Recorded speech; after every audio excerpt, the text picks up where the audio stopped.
டேஸ்டியான ஹெல்த்தியான மரவள்ளிக்கிழங்கு எப்படி செய்யணும்னு சொல்லித்தரேன். காய் துருவல் எடுத்துக்கோங்க. இந்த மாதிரி மரவள்ளிக்கிழங்கு நல்லா வாஷ் பண்ணிவிட்டு இந்த மாதிரி தேங்காய் துருவல் போல் உதிரி உதிரியாக துருவி எடுத்துக்கோங்க.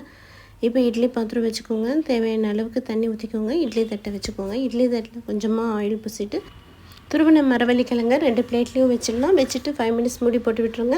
5 மினிட்ஸ்க்கு அப்புறம் ஓப்பன் பண்ணிங்கன்னா சூப்பராக மரவள்ளிக்கிழங்கு வெந்திருக்கும். இது வந்து ஈவினிங் பசியோடு வர குழந்தைங்களுக்கு இது விரும்பி சாப்பிடுவாங்க. இந்த மாதிரி செஞ்சு கொடுத்தீங்கன்னா எக்ஸ்ட்ரா கேட்டு வாங்கி சாப்பிடுவாங்க. இப்போ இது ஒரு பிளேட்டுக்கு மாற்றிக்கலாம். தேவையான அளவுக்கு தேங்காய் துருவலையும் போட்டுக்கோங்க. நல்லா மிக்ஸ் பண்ணி விட்டுக்கோங்க. உங்களுக்கு தேவையான அளவுக்கு சர்க்கரையும் போட்டுக்கோங்க. சர்க்கரையும் போட்டு நல்லா மிக்ஸ் பண்ணி விட்டுட்டிங்கன்னா இப்போ சுவையான டேஸ்டியான மரவள்ளிக்கிழங்கு ஸ்வீட் ரெடி ஆகிடுச்சிங்க. இது வந்து ப்ரெக்னென்ட் லேடி வாரத்தில் ஒரு நாளாவது எடுத்துக்கோங்க. இது வந்து நல்ல ஹெல்த்தி ஃபுட்டு. மலச்சிக்கல் பிரச்சனை இருக்கிறவங்களும் இதை சாப்பிட்லாம். ஸ்கின் வந்து நல்லா க்ளோ கிடைக்கும். ஹேருக்கும் நல்ல க்ரோத் கிடைக்கும். இதே மாதிரி நீங்களும் ட்ரை பண்ணி பாருங்கள். இந்த வீடியோ பிடிச்சா சப்ஸ்கிரைப் பண்ணுங்கள். தேங்க்யூ.